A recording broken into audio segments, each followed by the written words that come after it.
Penn State fans, blue-white breakdown time. Excuse me. Bob Flounders joined by Johnny McGonigal. It's Monday, early afternoon. It's already been a busy last 72 hours in college football in every aspect of it. Johnny, we could probably spend 4 hours on this podcast talking about all the stuff that happened over the weekend, a lot of it involving Penn State.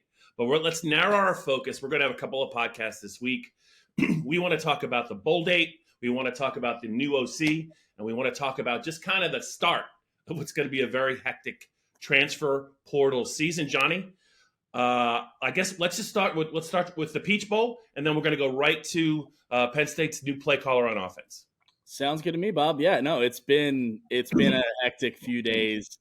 The news comes out last Thursday that it's going to be Andy Kotelnicki as the new offensive coordinator coming over from Kansas.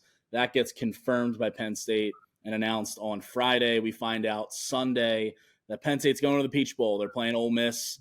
They finished number 10 in the final college football playoff rankings. Ole Miss number 11. So a nice matchup for the Nittany Lions, one that we'll break down a little bit more here.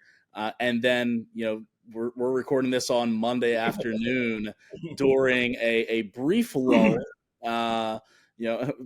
Wouldn't be surprised if it picks up, while we're recording or right after, Bob, but the transfer portal is open to all college football players.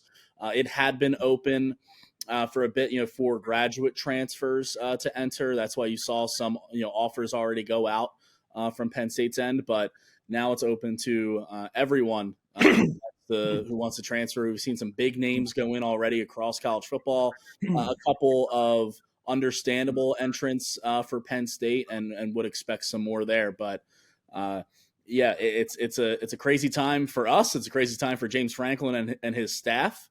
We'll get into it.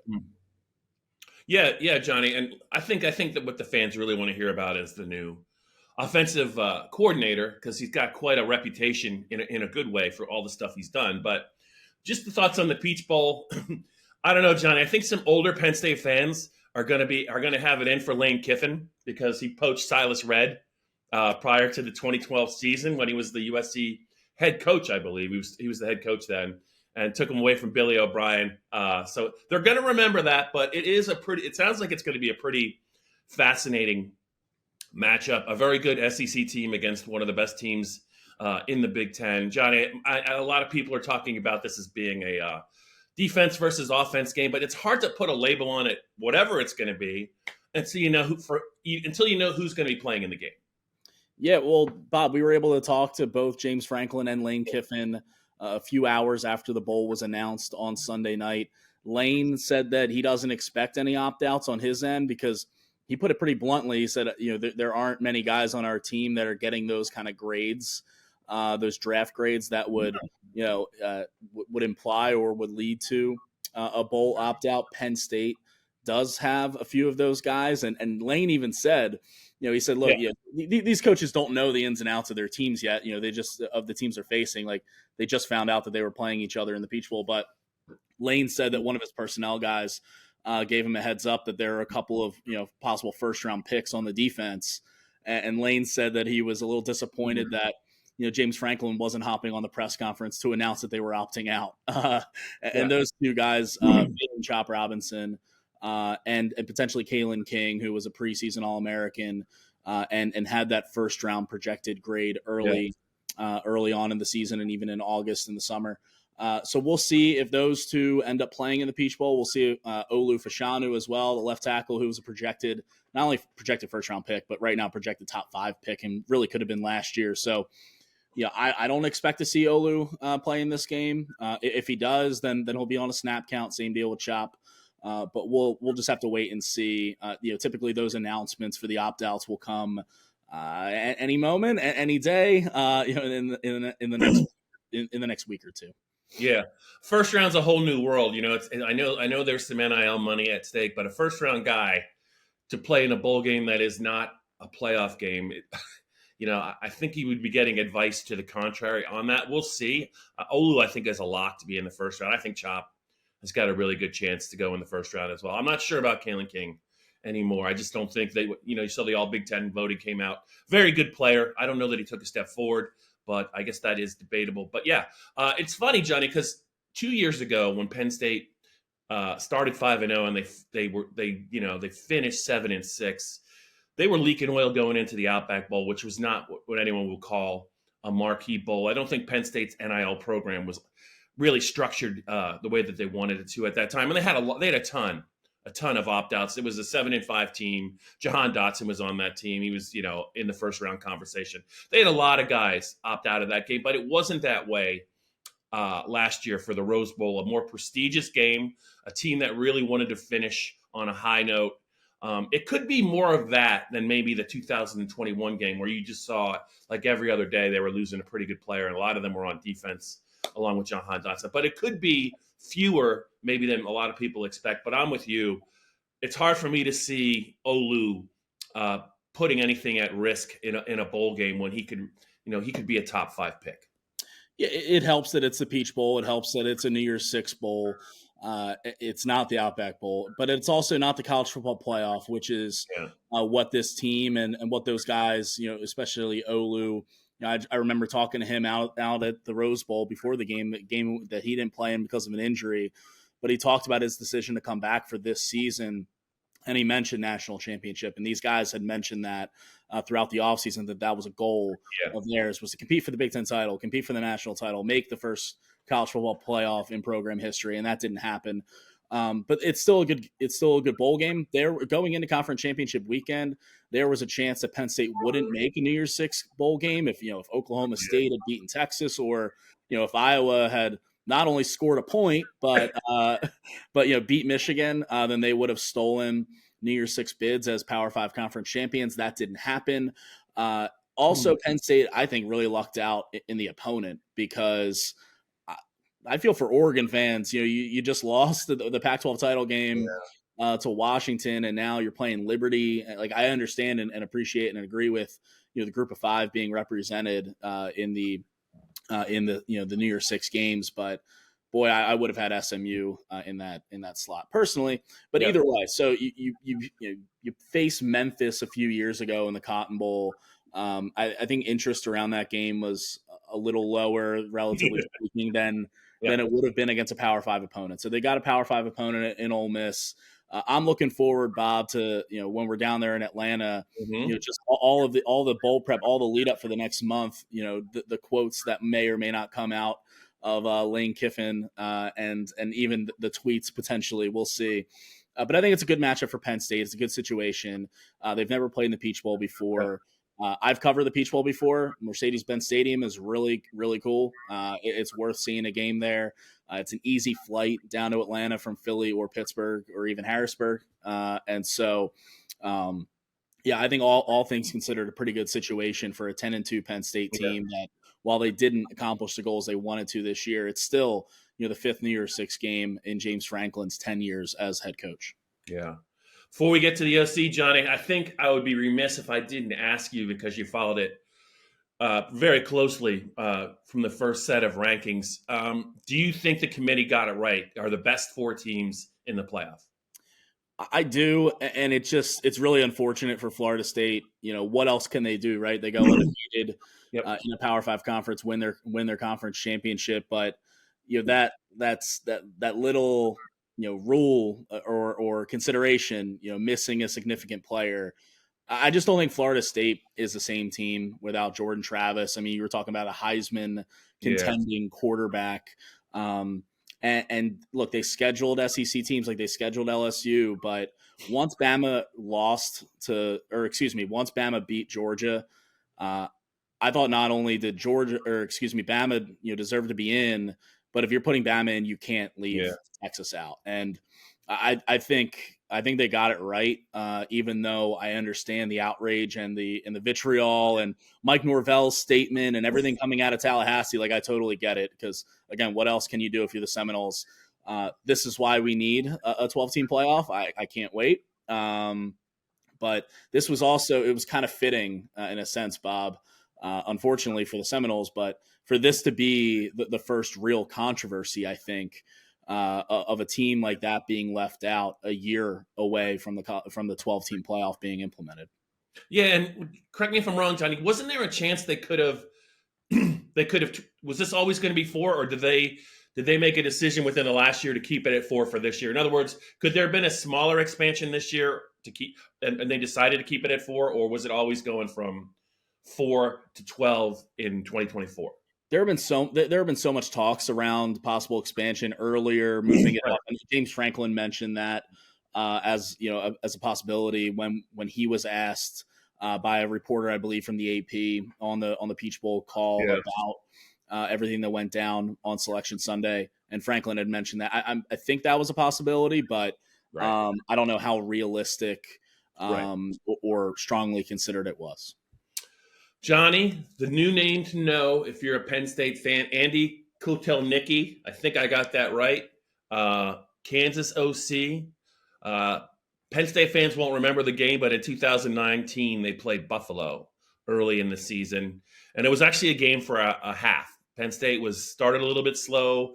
Buffalo, I think, actually scored a touchdown in the first half. I believe he was the OC for Buffalo, the team that came in, and eventually Penn State won that game. But if you looked at Kansas's offense the last 2 years, it wasn't this. And you looked at the box score, it wasn't the box score I was used to seeing, because they had become a much more effective, dangerous offense, and they were hanging with some very good teams. And for the longest time, and other than Mark Mangino, no one really associated Kansas with football. It's a basketball school, but they were a fun team to watch play on offense. I think that they shred Illinois early in the season, right before Penn State played him. But this is a guy that a former offensive lineman, I think a center, and he is now going to be, as James Franklin put it to you guys, the quarterback, the head coach of the offense. Excuse me.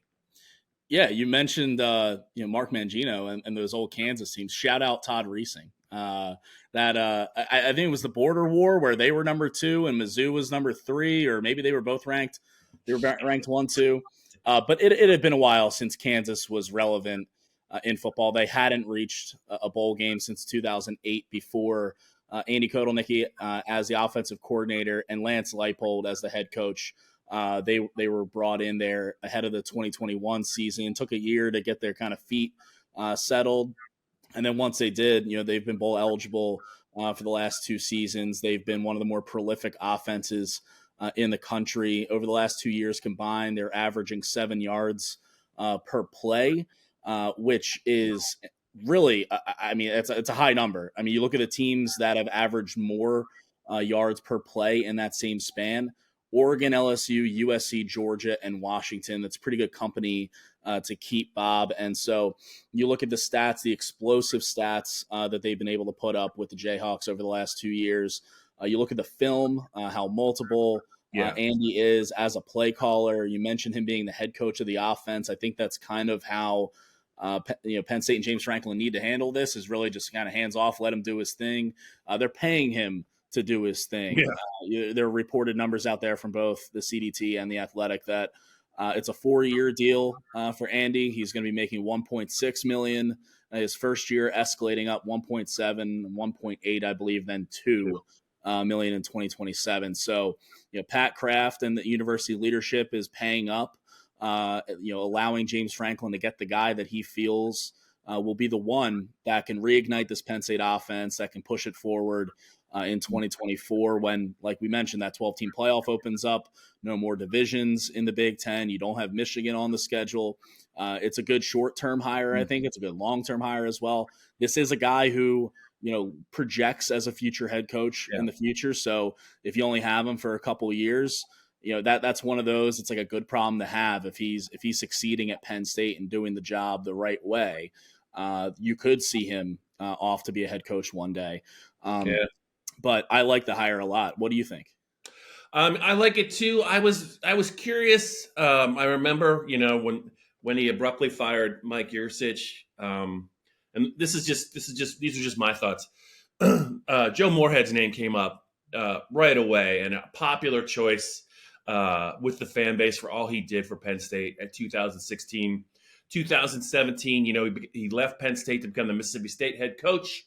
OC at Oregon, The last 2 years at Akron have not been great, but that's not really a program where you're going to go. It's really hard. It's just not an easy place to win games in the MAC. But a lot of people were rooting for him. My sense, though, as the longer it went on, Johnny, that James had something other in mind. I think he had. I do believe him when he said he had a list, and I do believe Andy was at the very top of his list.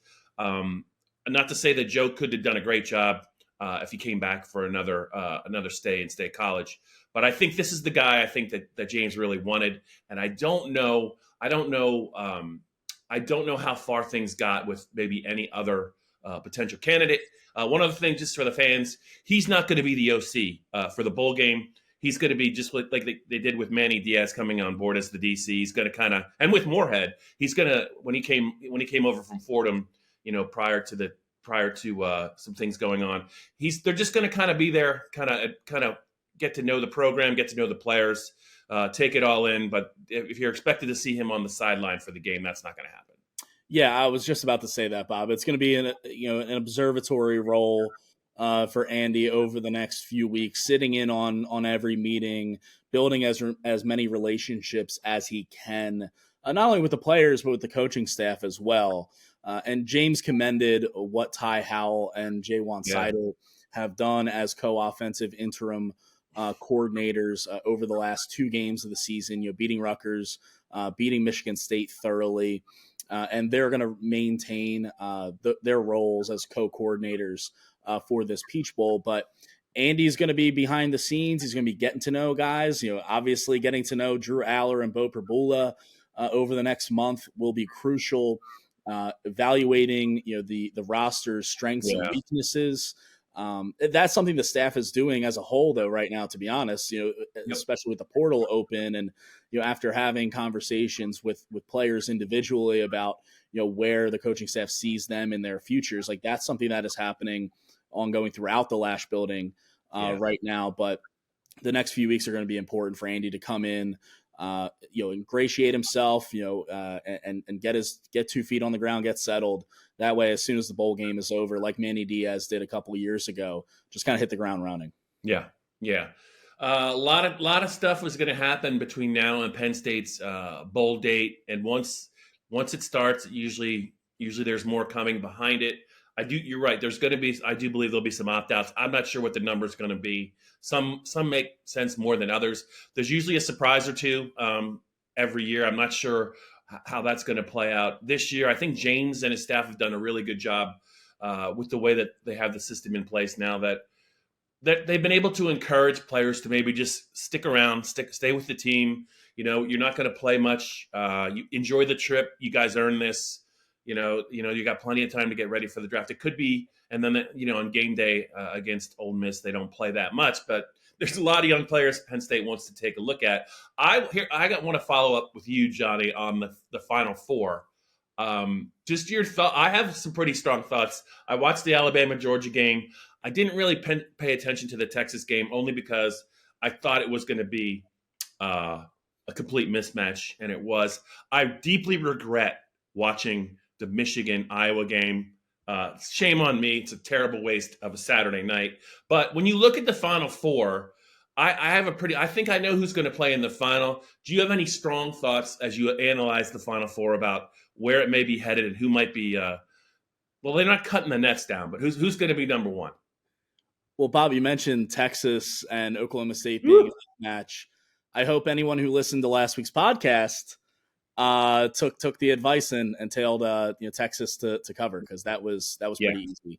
I think it's going to be Michigan beating Bama, and then I think Texas will beat Washington, and I think you're going to have Michigan against Texas in the national title game. And God, it kills me to say this so soon, but I think Michigan's going to win it. What about you? Yeah, I mean, you can look at how they've played at times this season, and you look about all the allegations swirling around it with the scene stealing, and you're like, well, is this really the same team that started the year? And now that they're kind of been exposed for some of the things that's happened, it is still a very, very talented team. at its core. The run game, the offensive line, the defense. It's hard to read anything into the Iowa game. I think they were just trying to get in, get out, stay healthy. They've been in the playoff before. That this is what they've been kind of targeting. I don't know how dangerous they are. I don't know if they can score enough points. I just don't know to venture outside of the Big Ten and win.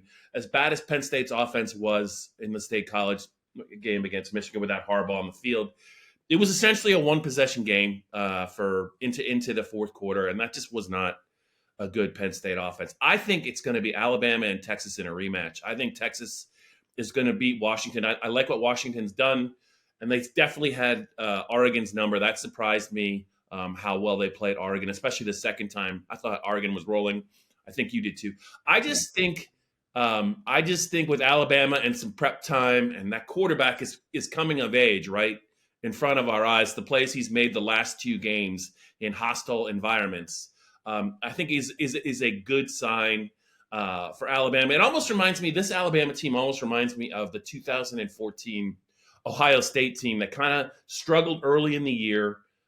Penn State almost beat them in double overtime at State College, but they got better and better as that season went kind of transpired. And I think the way that they can play defense, they played some nasty defense against Georgia, but that mobile quarterback and the weapons they have, I think they're better than Michigan.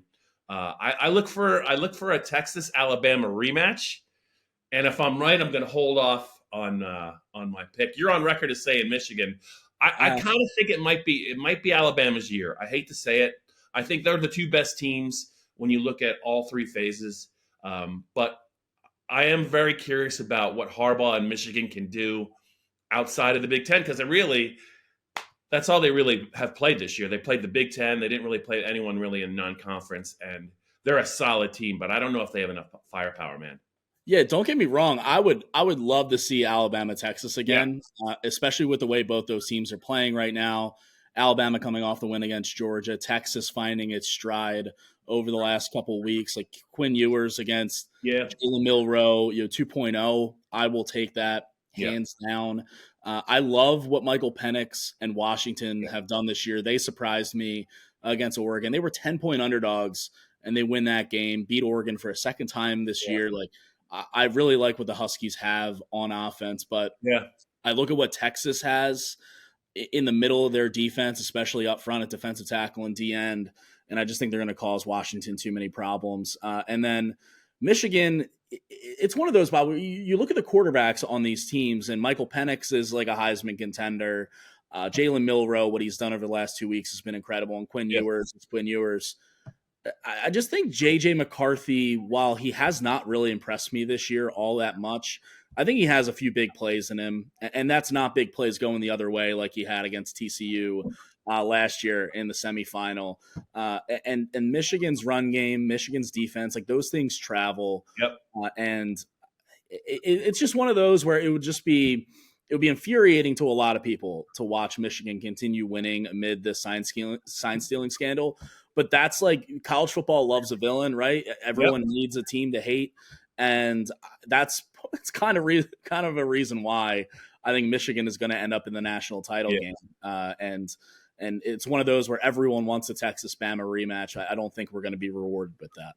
Yeah, you might be right. And they do love a villain, and I think he thrives. I think he really relishes kind of being that abrasive guy. He's kind of always been that way, right? Even when he was with the Niners, he's just one of those guys. When he was at Stanford, he was a little abrasive. So but he sticks to his guns, man. He's gonna go. He's gonna go out the way he wants to go out. It's gonna be a fascinating matchup. We'll see, Johnny. Before we conclude it, hey, it's Monday. Today is the deadline to vote for the Heisman. We both had a vote. We're not going to divulge anything about who we picked, but it should be interesting to see who wins this. I think it's really down to a very small number of players, maybe two, but maybe just one. But Johnny, my segue is we could talk about the Heisman, but we're not allowed to. We could talk a little bit about the transfer portal, and things are going to change. And Ohio State, man, They had a hell of a year. They just lost their starting quarterback. Yeah, I was curious about Kyle McCord's preseason Heisman odds because Yeah, I think they were decent, and Kyle McCord's gone now. I wonder what led to that. I'm sure more information will come out as the yeah, hours and days trickle on. But I thought he showed a lively arm at times, but then again, like against Penn State, I don't think he was all that great. Against Michigan, he had 2 interceptions. yeah, Maybe that was a conversation between him and Ryan Day, and yeah. Ohio State wanted to go in a different direction, or they couldn't guarantee that he would be the starter next year. Who knows? But and not only Kyle McCord, Julian Fleming, Southern Yeah. Columbia's own, former Penn State target, former number one wide receiver in the country in the 2020 class, 5-star kid, played 4 years at Ohio State. I don't think made the impact there that many thought he might. Tough depth chart. Tough depth chart. Yeah, it's difficult when you're in a wide receiver room with Chris Olave, Garrett Wilson, Jackson Smith and Jigba, and Marvin Harrison Jr. I think he was, and even Emeka Egbuka. I think Julian was his best season was last year when he was third on the team in receiving with over 500 yards and 6 touchdowns. Curious to see if Penn State kicks the tires on that one again. Might be too much bad blood. Yeah, you really want if you're Penn State and James Franklin, do you really want leftovers? It's a tough sell for me. I think that James might wish him the best, but I know they need to upgrade. They need to upgrade the wideout position, but that would be a really interesting move. I'm going to say that will not happen. I would venture to guess the same, but again, this is a wide receiver room at Penn State that, like you mentioned, Bob, they need not only bodies but capable bodies, and we're going to see some bodies leave. Penn State's roster. We already saw a couple. Again, with the portal opening today, Monday. Christian Driver, wide receiver, who I think played 27 offensive snaps for them this year, wasn't a factor. He decides to enter the portal. First domino to fall in that wide receiver room, which I wouldn't be surprised if there's a few more that exit the doors. And as Penn State tries to bring in more instant playmakers for the 2024 season, Alex Bacchetta as well, the punter, he was a scholarship player, for Penn State to give a specialist a scholarship right away when he was a recruit, spoke volumes of what they thought of him then. He was a highly regarded kid coming in, but Riley Thompson won that job. He had a hell of a year. After transferring in from FAU. Curious to see what his situation is because it's kind of unclear whether or not he has eligibility next season or not. He was listed as a freshman by FAU last year, listed as a senior by Penn State this year. The Australian, he's an older guy, so we asked Stacey Collins, the special teams coordinator, when he was on the one assistant coach call a few weeks ago about Riley, and he just said, yeah, we're going to have a conversation with him after the season. So we're not giving anything away on if Riley Thompson will be the punter next year or not. We'll just have to wait for maybe a bowl media day down in in State College, Bob, or in Atlanta to see if we can talk to Riley and ask what's up. But those are the two early entrants right now for Penn State, and wouldn't be surprised if there's I wouldn't be surprised if it hits double digits.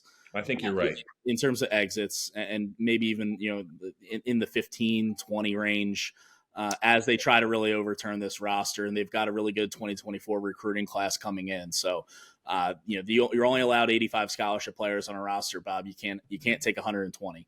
Yeah, and to be fair, I think both sides. I mean, James uses the term hard conversations.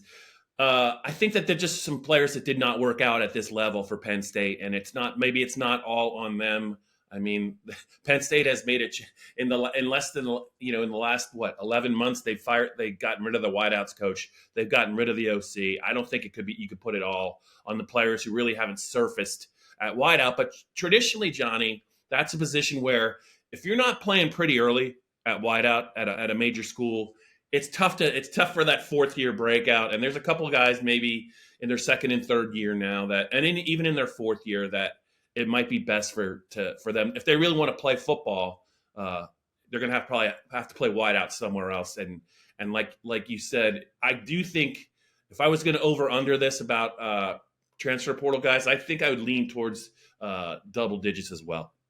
Yeah, and also, those listeners, keep in mind, I don't think anyone listening to this podcast would take this approach. But I've seen some people on Twitter, when you put out like, oh, Christian Driver is in the portal, or whoever's in the portal, and most of the responses are positive, wishing them best of luck, all that. You see some people saying like, oh, who, or like, oh, good riddance, and it's like, come on, guys. Like, they came to Penn State looking for an opportunity to play. Yeah, it's a big time program. For a lot of high school players would kill to play for Penn State, and it just doesn't work out for some of these guys. They're looking to play, and frankly, Penn State is looking to shed scholarships and bring in guys who might make an impact. So, a lot of these players, some of them might feel hard done by. Some of them might just be thankful for the experience. But regardless, there are some entrapments and some bad things that come out of the portal. Guys not landing on their feet elsewhere. But this is just if someone enters the portal, just thank them and go on their way. Don't badmouth anyone. Don't badmouth 19-year-old football players who are wanting to play football. Yeah. Well said, Johnny. I do agree. I went the whole podcast without mentioning the Philadelphia Eagles and the upcoming game this Saturday in Big D. I think I'm going to leave it alone. I'm just going to reference the fact that they're playing Saturday. Stakes are pretty high. And I know that we're both going to look forward to that game, but we're really going to be looking forward to the next couple of weeks because there's going to be a lot of movement within Penn State's program, pro and con. We haven't even talked about, Manny Diaz, but, it's just going to be, this is the way it's going to be. December and January are going to be just very active. I don't want to say the bowl game is an afterthought. I really don't. But when you look at the big picture of Penn State's program, about all the stuff they have to accomplish, about the early signing day that's coming up, later this month, I don't know that it's maybe number one on James Franklin's priority list right now, but I just think it's going to be a wild ride, and we're going to be shaking our heads at some of the people that leave, maybe some of the people that opt out. But I mean, that's the world we live in, right? Everyone's got a right to do what they want to do, and it's going to unfold probably, like you said, once it starts, it's just going to be like a domino effect or a snowball effect. And I think Penn State's going to be very, very busy, Johnny, in the next 6 weeks.